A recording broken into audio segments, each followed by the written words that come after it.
8 जून को रिया चक्रवर्ती सुशांत सिंह को कहती है कि मैं अभी तेरे साथ नहीं रहूंगी, छोड़ के जा रही हूँ, मोबाइल फोन ब्लॉक भी कर देती हूँ उनका। वो जाती है और 8 जून को मर्डर होता है दिशा सालियान का। तो ये ऐसा इंफॉर्मेशन था कि प्लान था कि उसी दिन दोनों को मारना है, दिशा को और सुशांत को उसी दिन मारना है। सुशांत सिंह राजपूत वाले मामले में आखिरकार इतनी सारी चीजें सामने आने के बावजूद आज भी सवाल लोग उठा रहे हैं कि किसने किया सुशांत को खत्म। और अब सुशांत के साथ साथ दिशा मुद्दा भी जब से उठा है तब से लोग यही सवाल पूछ रहे हैं कि दोनों को खत्म करने की वजह क्या थी, क्यों किया गया खत्म, और क्या सही में दोनों के साथ गलत। कई सारे सवाल निकल के अब आ रहे हैं सामने। जब से दिशा केस में एसआईटी का गठन हुआ है तब से और ज्यादा सवाल सामने निकल के आ रहे हैं। और एक और बहुत बड़ा सवाल उठ के आ गया है सामने कि क्या रिया के जाने के बाद दिशा का जाना और दिशा के जाने के बाद उसी दिन सुशांत भी चला जाता।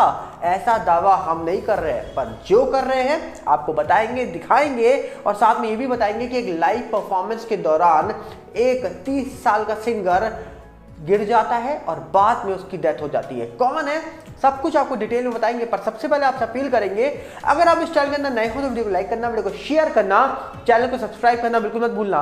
यहां पर अगर हम बात करें सबसे पहले तो सुशांत मामला जो लगभग 3.5 साल से चल रहा है और सब जानते हैं कि ये मामला कितनी तेजी से आगे बढ़ रहा है, पर वहीं पर ये मामला जब शांत हुआ था तो मामले को जांच करने वाली एजेंसी चुप हुई थी, पर सुशांत के वो फैंस जिनको एसएसआर वॉरियर बोला जाता है वो शांत नहीं हुए थे। पर सुशांत मामला तो चलता रहा, पर अचानक से दिशा केस जिसको लेकर कहा जा रहा था कि वो केस सिंपल था, क्लोज कर दिया गया, पर वो केस दोबारा से उठा और इतनी तेजी से पिछले 3 महीने के अंदर वो मामला उठा है कि उस मामले में 1 साल पहले बोले हुए शब्द जो कहा जा रहा था कि 1 साल पहले कहा था कि एसआईटी का गठन होगा, उस एसआईटी का गठन कर दिया गया 1 साल के बाद दिसंबर में ही। दिसंबर 2022 में ये बात बोली गई, दिसंबर 2023 में एसआईटी का गठन हुआ और अब कहा जा रहा है कि जांच होनी है और जांच के बाद कई बड़े नाम सामने आ सकते हैं, ऐसा भी दावा लोग कर रहे हैं। अब सुशांत केस जैसा हुआ, दिशा केस जैसे ही हुआ, तब कहा जा रहा है कि बहुत बड़े सवाल उठे थे और आज लगभग 3.5 साल के बाद ये सवाल उठ रहा है कि कौन नेता, कौन अभिनेता है। यहां तक कि नाम तो लोगों ने लिए हैं, बड़े नाम लिए हैं, जो नाम हम नहीं लेना चाहेंगे क्योंकि ऑफिशियली स्टेटमेंट जब तक एजेंसी का नहीं आता तो मुझे नहीं लगता कि नाम लेना चाहिए। पर नाम तो नेता का भी लिया, नाम तो अभिनेता का भी लिया लोगों ने, पर उसी के साथ साथ देखा जाए तो किस तरीके से सुशांत और दिशा को लेकर ये जो बातें निकल के आ रही सामने ये बहुत चौंकाने वाली हैं। हाल ही में कुछ इंटरव्यू सुने जहां पर एक बड़े एडवोकेट और साथ में सिटीजन कोर्ट ऑफ इंडिया के जज साहब बैठे थे, उन्होंने कई बड़ी बातें बताई और उनकी बातें सुनने के बाद कहीं ना कहीं लोग शॉक हो गए।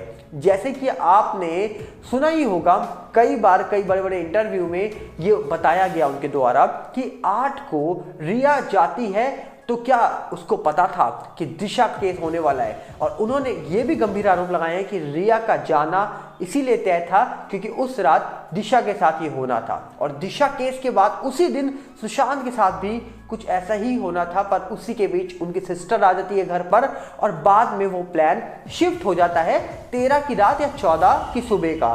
तो ऐसे कई सारे सवाल उठाए जा रहे हैं सोशल मीडिया के माध्यम से और ये जो सवाल उठा रहे हैं छोटे मोटे शख्स नहीं है, ये बहुत बड़े बड़े लोग सवाल उठा रहे हैं और जिनका कहना साफ है कि भैया मामले में गड़बड़ नहीं, बहुत बड़ी गड़बड़ है। और यहाँ तक कि अभी हाल ही में एक ईमेल का बाहर आना, लोगों का दुबई जाना और जब कहा जा रहा है कि पीआईएल की सुनवाई होने वाली थी बॉम्बे हाईकोर्ट में, उसी दिन कोई शख्स पहुंच जाता है दुबई और उनके जाते ही एक और शख्स को एक मेल मिलता है और मेल में लिखा होता है कि भैया आपको दुबई बुलाया जा रहा है, कोई कंपनी या फिर कोई अवार्ड शो किसी भी चीज के लिए बुलाया जा रहा है, पर दुबई वो जाने वाली है, इसके लिए उन्होंने परमिशन भी मांग ली है।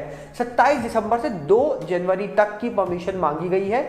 ये सब चीजें अब सामने निकल के आ रही हैं। अब लोगों ने कहा कि भैया एक तरफ एक शख्स दुबई पहुंच गए, अब दूसरी भी जो है वो भी जा रही है दुबई। और कल तक तो लोग कहते थे कि भैया ये दोनों तो एक दूसरे को जानते नहीं है, पर एक्चुअली में क्या सही में जो कनेक्शन निकल के आया था आज से 3.5 साल पहले, 44 कॉल का, 44 कॉल्स का एयू वाले नाम का। तो वो कनेक्शन रिया और एयू की जो कॉल बताई जा रही थी 44 कॉल्स, वो कनेक्शन बहुत बड़ा था।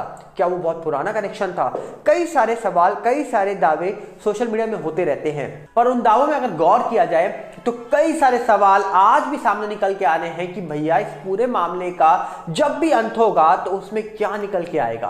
क्या इस मामले में जो चीजें दिखाई जा रही हैं वो बहुत बड़े सवाल उठा रही हैं? क्या बहुत बड़े सवाल सामने लाकर रख देंगी देश के?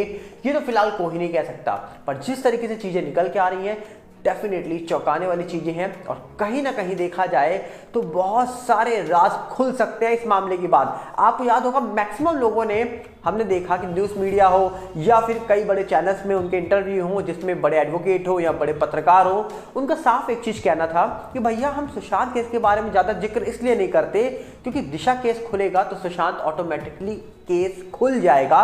अगर ये बातें एक बड़े एडवोकेट, एक बड़े जज साहब, एक बड़ा पत्रकार होता है तो लगता है उनके पास सबूत है। बिना सबूत के कोई नेता का नाम नहीं लेगा और बिना प्रूफ के कोई अभिनेता का नाम नहीं लेगा।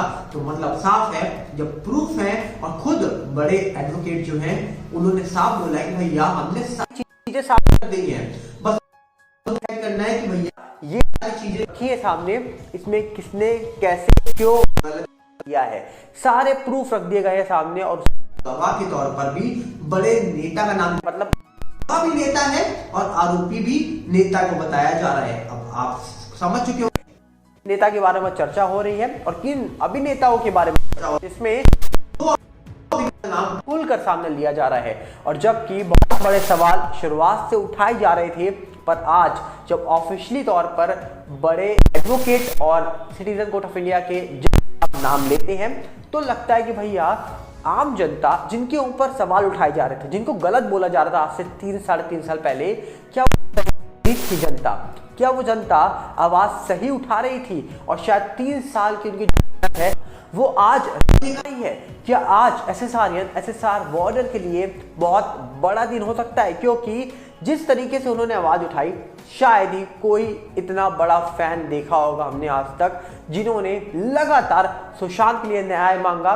क्यों? क्योंकि वो एक इंसान तो था ही, सुपरस्टार तो था ही, पर वैसा इंसान शायद कोई और नहीं देखा उस मुकाम में पहुंचने के बाद भी उतना हम्बल और उतना अच्छा जो सबके साथ घुल मिलकर रहता हो। तो आप क्या कहना चाहेंगे? आप अपनी राय कमेंट से रखिएगा इस मामले को लेकर। पर दूसरी तरफ अगर हम बात करें तो कहा जा रहा है कि हार्ट अटैक कर कई केसेस सुने होंगे आपने, कई बार बहुत सारे अजीब व गजीब सुने होंगे कि अचानक किसी भी बड़े शख्स की डेथ हो जाती है।